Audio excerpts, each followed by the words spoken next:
This year, I've lost six students, former students, and it's heartbreaking. Tonight, a stunning loss for a Rochester teacher. Jamere Wade, just 15 years old, was shot and killed last night. He is the most recent victim of violence in Rochester this year and also the youngest. Good evening, I'm Jenny Ryan. The teen was killed a block from where he went to school at Franklin and where he formed a tight bond with a teacher, grieving his loss tonight. Tyler Brown spoke to that teacher this evening. Tyler? Jenny, Laura Dow says she taught Wade several times while he was in middle school, and now a high school teacher. Dow was hoping to have him in class again as he got older, but she never got the chance. This is a photo taken by Rochester teacher Laura Dow during a middle school class with her then student Jamere Wade. Jamere was just a fun kid. He was a goofy kid. He was your typical junior high boy. High energy, off the wall sometimes. Dow last saw Jamere a year and a half ago. She was hoping to see him again at Franklin High School, where she now teaches, and he was a student. I was shocked. I was devastated. It was a flood of kids coming to see me. We were crying together, hugging, and just processing, what happened. 15 is too young.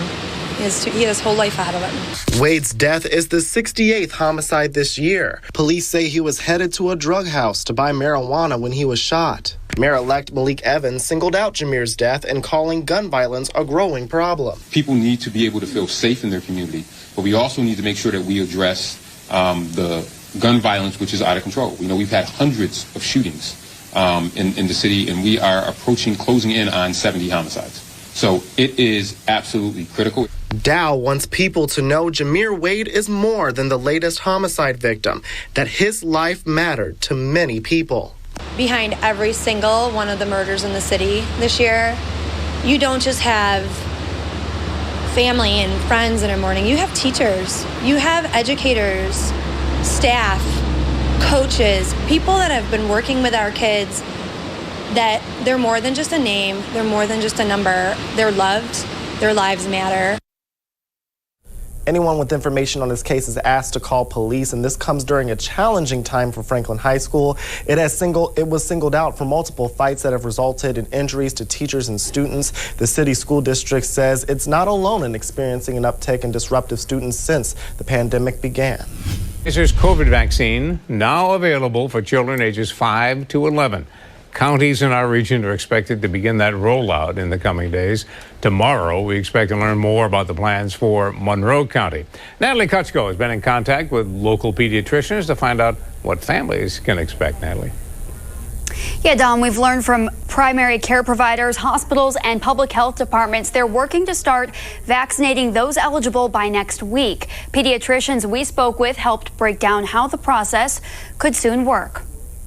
With approval from the CDC, children will soon have the opportunity to receive their first dose of the Pfizer vaccine. Doctors have awaited the news and are working to put vaccination plans into motion. This is a huge opportunity, a huge moment for us to protect our most vulnerable, our children, beyond all the work that's been going on to schools.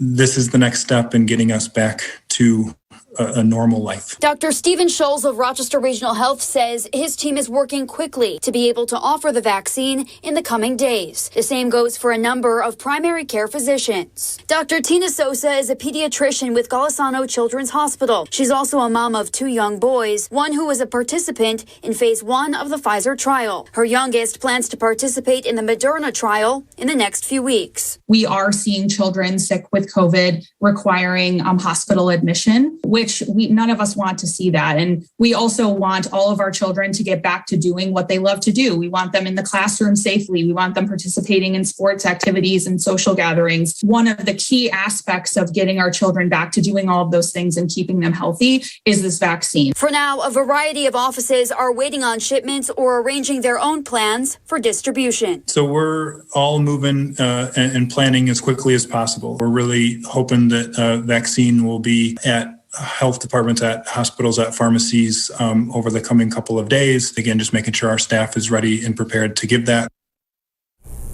Pharmacies like CVS and Walgreens are offering the Pfizer vaccine for eligible children as early as Monday. We've reached out to surrounding counties to learn when they plan to start.